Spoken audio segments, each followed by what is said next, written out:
राघव अपनी नई बाइक से अपने गांव में आता है। राघव बाइक को इत्मीनान से घर के बाहर रोककर अंदर सोने के लिए चला जाता है। रात के 1 बजे अचानक से एक जोरदार हवा गाड़ी में जा लगती है और तभी रहस्यमयी तरीके से गाड़ी का इंजन चालू होता है। वह गाड़ी खुद ब खुद चलकर कहीं तो जाने लगती है, मानो उसको कोई चला रहा हो। तभी वह बाइक तेजी से आकर गांव के चौकीदार को ठोक देती है और उसके बदन के चिथड़े उड़ जाते हैं।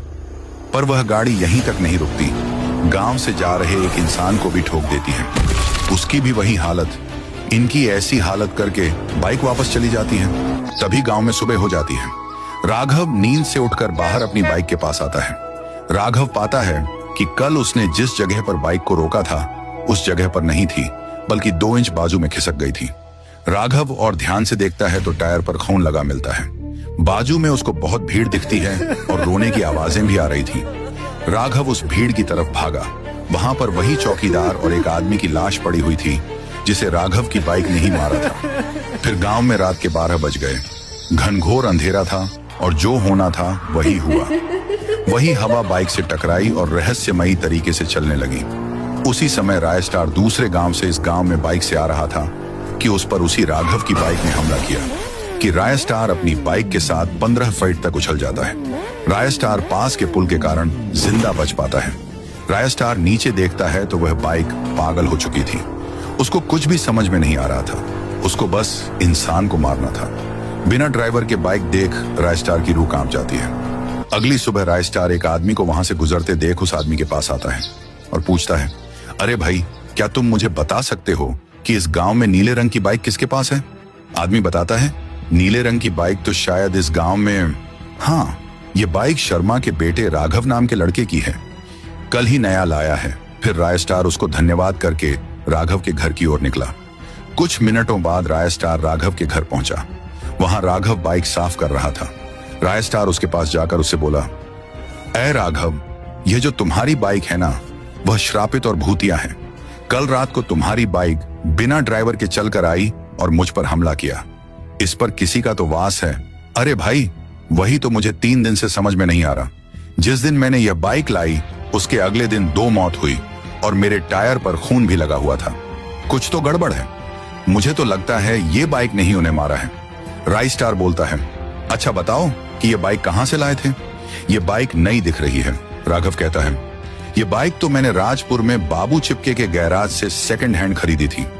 12,000 में। उसके बाद रायस्टार सीधा बाबू के गैराज में पहुंचा। बाबू चिपके ग्राहक समझकर रायस्टार को कहने लगा, मेरा नाम है बाबू चिपके, काम करूंगा सबसे हटके। बताइए क्या खराबी है?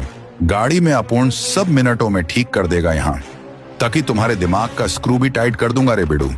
फिर रायस्टार बोला, ऐ बाबू, मुझे कुछ रिपेयर नहीं करना। मुझे ये बता कि उस दिन राघव नाम के लड़के ने जो नीली बाइक सेकंड हैंड ली थी उसका क्या राज है? सच सच बता दो। मौतें हो चुकी हैं अभी तक। ये बात है 15 साल पहले की, जब उस गांव में हर्ष नाम का लड़का उसी बाइक के साथ रहता था और उसके जलने वालों की कोई कमी नहीं थी। एक दिन हर्ष अपनी बाइक को बाहर रोककर घर में चला जाता है और वही जलने वाला लड़का बाइक के पास जाकर नुकीली सुई से उस गाड़ी के टायर पंक्चर कर देता है। उसी समय उसकी बूढ़ी माँ की तबीयत बहुत बिगड़ गई। हर्ष अपनी माँ को उठाकर उसी पंक्चर बाइक पर अस्पताल ले जाने लगा। फिर क्या था, वह बाइक आधे रास्ते पर रुक गई। हर्ष ने जब टायर पंक्चर देखा तो उसे बहुत गुस्सा आया। उसकी माँ की तबीयत और बिगड़ती जा रही थी। हर्ष ने माँ को ऐसी हालत में देखकर तुरंत अपने पड़ोसी के पास भागा, जिसके पास भी एक बाइक थी। हर्ष ने उससे मदद मांगी। अरे भाई यार, सुनना, अर्जेंट है। मेरी माँ की तबीयत बहुत खराब है और मेरी बाइक का टायर पंक्चर हो गया है। थोड़ी देर के लिए तेरी बाइक देना भाई। फिर पड़ोसी ने उसे टोकते हुए कहा, देखो देखो, जरा कौन बाइक की भीख मांगने के लिए आया है जिसकी बाइक पूरे गांव में महंगी है? अबे चल, मैं नहीं दे रहा मेरी बाइक। पहले तू तेरी बाइक को लेकर बहुत रुबाब दिखाता था। चल हट यहां से, मुझे मेरी बाइक साफ करने दे। फिर हर्ष उदासी से अपनी माँ की तरफ भागा, पर अब बहुत देर हो चुकी थी। उसकी माँ वहीं चल बसी। हर्ष पूरी तरीके से टूट गया। वो ब्रिज पर आकर रोते हुए श्राप दिया, तुम सब मेरे माँ के कातिल हैं।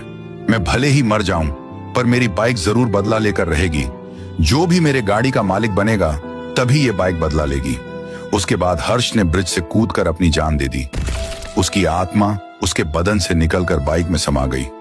गाड़ी जैसे कि इस बाइक का मालिक हर्ष है। मुझे माफ कर दो, पैसे की लालच में मैंने उसे ये श्रापित बाइक दिया हूं। ये सुनकर राय स्टार के रोंगटे खड़े हो गए। क्या राय स्टार इस बाइक का श्राप खत्म कर पाएगा? अगर आप इस वीडियो को 10 के लाइक तक पहुंचाओगे तो आपके लिए पार्ट 2 जरूर लाऊंगा।